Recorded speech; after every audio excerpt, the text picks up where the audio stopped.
Okay, so this is a tutorial on the arteries of the body. So I'll cover some of the important arteries that you need to know. So starting from the heart, I'll start with this artery here, the pulmonary trunk, which comes from the right side of the heart and pumps deoxygenated blood to the lungs. The pulmonary trunk bifurcates into left and right branches, so you've got the left and right pulmonary artery. So you can see that there. So the right pulmonary artery just passing underneath the arch of the aorta. So on the left side of the heart, the left ventricle pumps blood out through the aorta, which arches over the pulmonary trunk. And this level of the arch of the aorta, where the pulmonary trunk bifurcates, is the level of the angle of Lewis. So the junction of vertebra T4, T5. So the angle of Lewis is where the manubrium of the sternum meets the body of the sternum. So if I just show you that quickly. So this junction here is the angle of Lewis, the sternal angle. So that's the level of the disc between T4 and T5. So the arch of the aorta has three branches coming off, which you can see here. So the first branch is the brachiocephalic trunk. This second branch in the middle is the left common carotid, and this branch here is the left subclavian artery.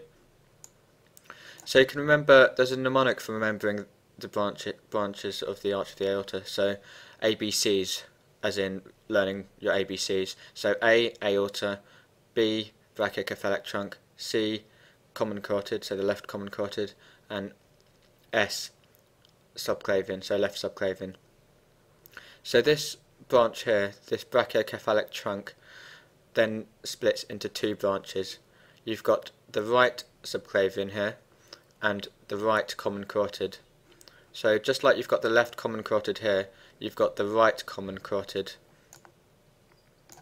here, which branches off from the brachiocephalic trunk. So just following the common carotid arteries up a bit further, they then split into another two branches. So you've got the internal carotid and the external carotid coming off the common carotid artery.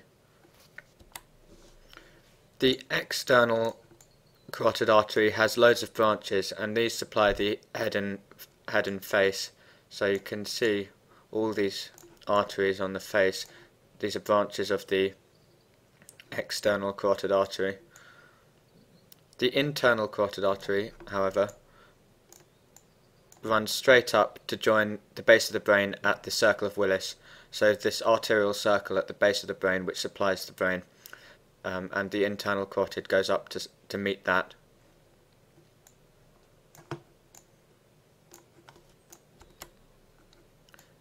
So next along, an important artery to note is this one coming off the subclavian, and you've got this on both sides. It's called the vertebral artery. So you've got the common carotid coming off the brachiocephalic trunk on the right side, and you've got the subclavians on either side, and you've got the vertebral artery which comes off the subclavian. So you can see the course of this artery. It runs up through the transverse foramen of the cervical vertebra. So you can see this transverse process here, and you can see this artery running up alongside the vertebral vein through the transverse foramen.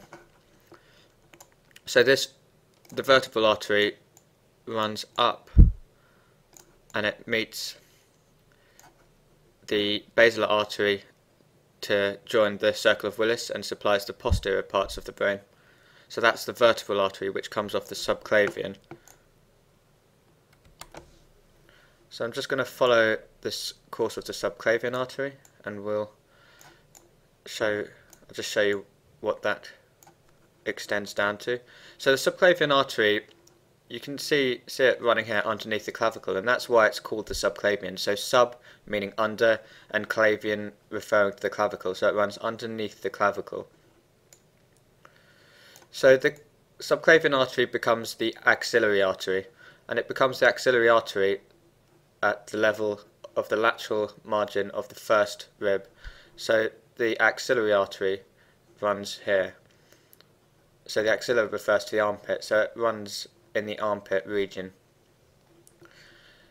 So if we just follow it down, so you can see the artery running down the humerus. So this artery is the brachial artery, and the brachial artery then splits into two. So you've got the radial artery and the ulnar artery. So the radial, remember radial is lateral in the anatomical position, so the radius is lateral and the ulnar bone is medial. So often in clinical medicine you'll hear the words radial and ulnar referring to lateral and medial, because in the anatomical position the radius is lateral and the ulnar is medial.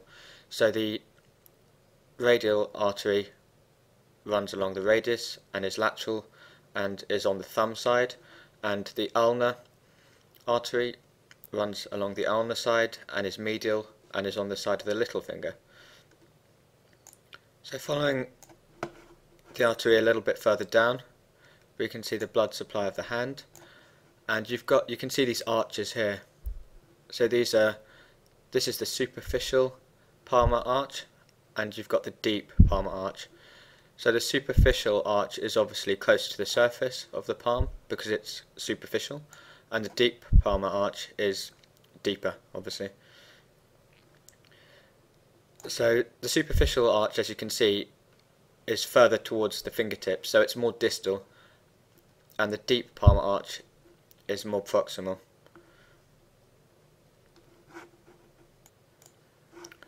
So I'm just going to return back to the center of the body, back to the aorta, and we're going to follow it now down towards the abdomen and lower limbs. So the aorta can be divided into 5 sections. So the bit between the heart and this arch is called the ascending aorta. So you've got this ascending portion, and then you've got this arch shape, so this is the arch of the aorta, and then you've got the descending aorta, so the section from the arch of the aorta to the point where it divides into the common iliac arteries, so down here. So that's the descending aorta. And then you can divide it into the thoracic and abdominal aorta. So the thoracic aorta is the section of the aorta which is above the diaphragm.